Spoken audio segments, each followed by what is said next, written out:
Hi hello അസ്സലാമു അലൈക്കും. എല്ലാ കൂട്ടുകാർക്കും എൻ്റെ പുതിയൊരു വീഡിയോയിലേക്ക് സ്വാഗതം. അപ്പോൾ എന്തെല്ലാമാണ് വിശേഷം? എല്ലാവർക്കും സുഖമല്ലേ? അൽഹംദുലില്ലാ നമ്മൾ റാഹത്തായി പോകുന്നുണ്ട് കേട്ടോ. ഇന്നത്തെ വീഡിയോ ഞണ്ട് കറീൻ്റെ റെസിപ്പിയാണ് കേട്ടോ. നല്ല ഈസി ആയിട്ട് ഉണ്ടാക്കാൻ പറ്റുന്നതും നല്ല ടേസ്റ്റാണ് കേട്ടോ. അതിനായിട്ട് ഞാൻ ഞണ്ട് നേരത്തെ മസാല വരട്ടി വെച്ചിട്ടുണ്ട് കേട്ടോ. നമ്മൾ ഫ്രൈ ആക്കാൻ വേണ്ടിയിട്ടുള്ള മസാല വരട്ടി വെക്കുന്നുണ്ട്. അങ്ങനെ മസാല വരട്ടി വെച്ചിട്ടുണ്ട്.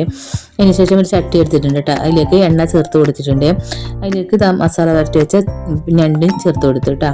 എന്നിട്ട് നല്ലപോലെ ഫ്രൈ ആക്കി എടുക്കാം. രണ്ട് ഭാഗം തിരിച്ചിട്ടും മറച്ചിട്ട് നല്ലപോലെ ഫ്രൈ ആക്കി എടുക്കണം കേട്ടോ. വീഡിയോ ഇഷ്ടമായെങ്കിൽ എല്ലാവരും ഒന്ന് ലൈക്ക് ചെയ്യണം കേട്ടോ. പിന്നെ കമൻറ്റ് ചെയ്യണം. സബ്സ്ക്രൈബ് ചെയ്യാതെ കാണുന്ന കൂട്ടുകാരുണ്ടെന്നുണ്ടെങ്കിൽ പ്ലീസ് ഒന്ന് സബ്സ്ക്രൈബ് ചെയ്ത് സപ്പോർട്ട് ചെയ്യണേ. അങ്ങനെ ഒരു ഭാഗം ഫ്രൈ ആയിട്ടുണ്ട് കേട്ടോ. അങ്ങനെ ശേഷം തിരിച്ചിട്ട് കൊടുക്കാം. നല്ല ടേസ്റ്റ് ഉണ്ട് കേട്ടോ. ഇങ്ങനെ ഉണ്ടാക്കാത്തവരാണെന്നൊക്കെ ഒന്ന് ഉണ്ടാക്കി നോക്കിട്ടാ. അങ്ങനെ ഇതാ രണ്ട് ഭാഗം ഫ്രൈ ആയിട്ടുണ്ട് കേട്ടോ. ഇനി എണ്ണയിൽ നിന്ന് കോരിയെടുക്കാം.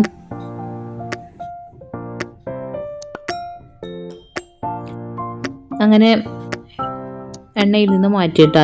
കുറച്ച് എണ്ണ കുറവുണ്ട്. അങ്ങനെ ആദ്യം എണ്ണ കൂട്ടി കൊടുത്തു.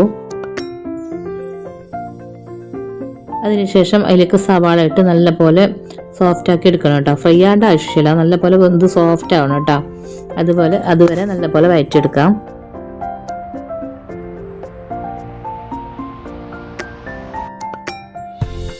അതിനുശേഷം ഇഞ്ചി വെളുത്തുള്ളി പേസ്റ്റ് ചേർത്ത് കൊടുക്കാം.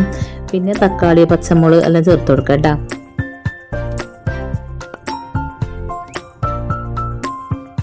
അങ്ങനെ തക്കാളി എല്ലാം നല്ലപോലെ ഉടഞ്ഞ് വെന്ത് വന്നിട്ടുണ്ട് കേട്ടോ.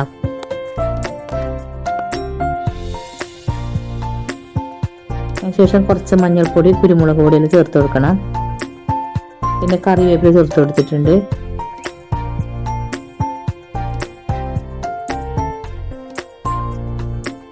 ഇതെല്ലാം കൂടി നല്ലപോലെ മിക്സ് ആക്കി എടുക്കാം.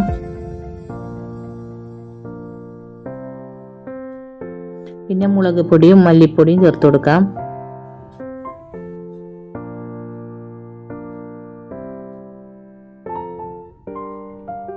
ഇത് നല്ലപോലെ മിക്സ് ആക്കി കൊടുക്കാം.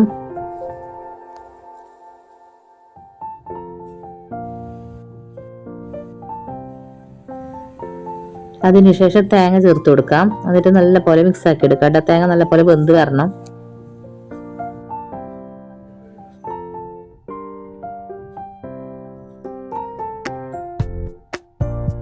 നല്ല അടിക്കൊന്നും പിടിക്കാതെ നല്ല ശ്രദ്ധിച്ച് മിക്സ് ആക്കി കൊടുക്കാം. ആവശ്യം കുറച്ച് ഉപ്പ് ചേർത്ത് കൊടുത്തിട്ടുണ്ട് കേട്ടോ.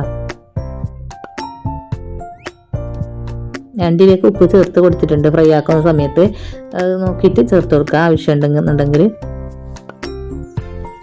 തേങ്ങ നല്ലപോലെ വെന്ത് വന്നിട്ടുണ്ട് കേട്ടോ. അതിലേക്ക് പുളി വെള്ളം ചേർത്ത് കൊടുക്കാം. എന്നിട്ട് നല്ലപോലെ മിക്സ് ആക്കി എടുക്കാം. അതിനുശേഷം നമ്മൾ നേരത്തെ ഫ്രൈ ആക്കി വെച്ച ഞണ്ട് ചേർത്ത് കൊടുക്കാം. നല്ല ടേസ്റ്റ് ഉണ്ട് ഒരു ഞണ്ട് കറിയാണ് കേട്ടോ. ഇങ്ങനെ ഉണ്ടാക്കി നോക്കിട്ടാ. വെറുതെ പറയല്ല, എന്തായാലും ഉണ്ടാക്കി നോക്കിട്ടാ. നല്ല ടേസ്റ്റ് ഉണ്ട്.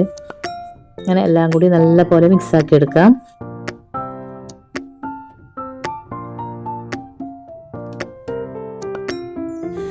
അതിനുശേഷം കുറച്ച് കറിവേപ്പില ചേർത്ത് കൊടുക്കാം.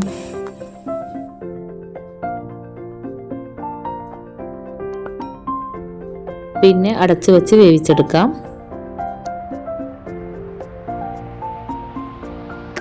അതായത് ഞണ്ട് കറി റെഡി ആയിട്ടുണ്ട് കേട്ടോ. നല്ല അടിപൊളി ഞണ്ട് കറിയാണ് കേട്ടോ. അപ്പത്തിൻ്റെ കൂടെയും ചപ്പാത്തിൻ്റെ കൂടെയും ദോശൻ്റെ കൂടെയും ചോറിൻ്റെ കൂടെയൊക്കെ കഴിക്കാൻ പറ്റിയ നല്ല അടിപൊളി ഞണ്ട് കറിയാണ് കേട്ടോ. അപ്പോൾ ഉണ്ടാക്കാത്തവരാണെന്നുണ്ടെങ്കിൽ ഒന്ന് ഇങ്ങനെ ഉണ്ടാക്കി നോക്കട്ടോ. ഇഷ്ടമായെങ്കിൽ എല്ലാവരും ഒന്ന് ലൈക്ക് ചെയ്യണം, കമൻറ്റും ചെയ്യണം കേട്ടോ. സബ്സ്ക്രൈബ് ചെയ്യാതെ കാണുന്ന കൂട്ടുകാരെന്നുണ്ടെങ്കിൽ പ്ലീസ് ഒന്ന് സബ്സ്ക്രൈബ് ചെയ്ത് സപ്പോർട്ട് ചെയ്യണം. അങ്ങനെ അടുത്ത വീഡിയോയിൽ കാണാം. അപ്പോഴേക്കും എല്ലാവർക്കും ബൈ ബൈ. അസ്സലാമു അലൈക്കും.